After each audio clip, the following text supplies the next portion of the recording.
অনেক দিন পরে গরিবের স্বপ্ন পূরণ হলো, সেটা বলতে পারেন কেন? এই যে দেখেন গরুর গোশ রান্না করছি।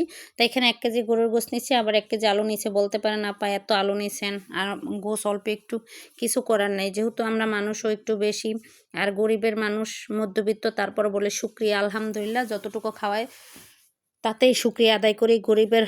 গরিবের জন্য স্বপ্নই এটা। হয়তো অনেকের কাছে কিছুই না, ডেইলি গরুর গোশ খায় বা সপ্তাহে ১ দিন গরুর গোশ খায়। আমরা অনেক দিন পরে খাইতেছি, সেই জন্যই বলছি যে গরিবের স্বপ্ন পূরণ হয়েছে, ঠিক আছে? তাই এই কথাটাই বলা যে অনেকে দেখা গেছে সপ্তাহে খায়, প্রতিদিন খায়, কতভাবে কত কিছু গরুর গোশ খায়। কিন্তু আমরা নিম্নবিত্ত মানে মধ্যবিত্ত আর নিম্নবিত্ত মানুষেরা, গরিব মানুষ যারা আছি, তারা কিন্তু ওই মানে গরুর গোশ খাওয়া আর স্বপ্ন পূরণ করা কিন্তু এরকমই। হয়তো কেউ আমার কথাগুলো অন্য মাইন্ডে নেবেন না, যেটা বাস্তব সেইটাই বললাম। ধরেন আমরা অনেক দিন হয়েছে গরুর গোশ খাইছি। আজকে একটা মানে আমার মামা শ্বশুর আসছে, সেই মামা শ্বশুরের জন্যই রান্না করা।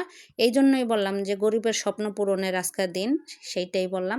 অন্য কিছু অন্য কেউ মাইন্ড করবেন না। অনেকে খান, তারপর বলে আলহামদুলিল্লাহ, যার রিজিকে যতটুকু আছে ততটুকুই খাবে।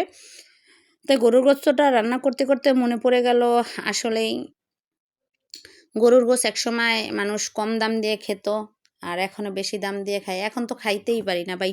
৮০০-৯০০ টাকা, ৮০০-৯০০ টাকার ১ কেজি গোশে কি হয় ভাই? মানুষ যেহেতু বেশি, কি করবো? এই জন্য আলু বেশি দিলাম, গোশ ১ কেজি, আলুও দিছি বেশি, কি করব?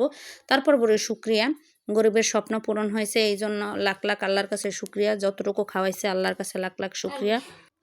তো এই জন্য বলছে আলু দিয়ে একটু ঝোল ঝোল করলে সবার পাতে একটু একটু দেওয়া যাবে। তো কী করবো, ৮০০ টাকা করে গরুর গোশ আনছি। এখন যদি সবাই একটু না দিই, সবাই মিলে ঝিলে যদি না খাই, তাহলে কীভাবে হবে বলেন? তারপর বলে আলহামদুলিল্লাহ, এই জন্যই বললাম গরিবের স্বপ্ন পূরণ হয়েছে। অনেক দিন পরে এক টুকরা খাইলেই আলহামদুলিল্লাহ শুক্রিয়া জানাই। অনেকে আছে, ধরেন আমরা এই যতটুকু খাইছি আলহামদুলিল্লাহ, রান্না করতেছি। কি করব ভাই, গরিব মানুষ, ছেলে মেয়ে পড়াশোনা করায়, ঘর ভাড়া দিয়ে থাকতে হয়। আমগো তো আর মাসিক ইনকাম নাই ১ লাখ টাকা, ২ লাখ টাকা, ৫ লাখ টাকার ইনকাম নাই। যতটুকু ইনকাম করি শুক্রিয়া, আল্লাহর কাছে লাখ লাখ শুক্রিয়া জানাই। তারপরও বলি গরিবের স্বপ্ন পূরণ হয়েছে। হয়তো আমার কথাটা অনেকের খারাপ লাগবে, অনেকে আমার নিয়ে ব্যঙ্গ করবেন, কিছু করার নাই। আমার নিয়ে উপহাস করবেন যে কি বলে, তার স্বপ্ন পূরণ হয়েছে। হ্যাঁ, আমার জায়গা দিয়ে যদি আমি বলি আমার স্বপ্ন পূরণ হয়েছে, আমার সংসার, আমার বাচ্চা কাচ্চার স্বপ্ন পূরণ হয়েছে। মুরগির গোশটাও তো অত খাওয়া পড়ে না, কেন কিভাবে খাবো বলেন? যেহেতু আমাদের কাজও কম, বিক্রি বাটাও নাই। এখন কি করব? এখন ছেলে মেয়ে পড়াই, আবার এই খাওয়া। তারপরও আলহামদুলিল্লাহ বলি। এই জন্যই বলছি যে গরিবের অনেক দিন পর স্বপ্ন পূরণ হয়েছে। এই কথাটাই কেউ মাইন্ড করবেন না, কেননা এটাই বাস্তব।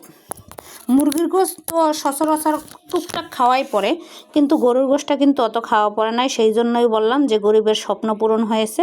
এরকম কার কার হয়েছে কমেন্ট করে জানাবেন। আর আমার কথাগুলো যদি আপনাদের ভালো লেগে থাকে, লাইক কমেন্ট শেয়ার দিয়ে পাশে থাকবেন, আমার ভালো লাগবে। আর এই জন্যই বলি যে এই কথাগুলো অনেকে খারাপ ভাবে নেবেন না, কেননা এটাই সত্যি, এটাই বাস্তব। সেই জন্যই বলা যে আবারও বলছি গরিবের স্বপ্ন পূরণ হয়েছে অনেক দিন পরে, ঠিক আছে? তারপরও বলে আলহামদুলিল্লাহ। দেখবেন সবসময় আমি শাক শুটকি মানে সহজভাবে যে রান্নাটা করতে পারি সেইটাই করি। তা গরিবের স্বপ্ন পূরণের রান্না।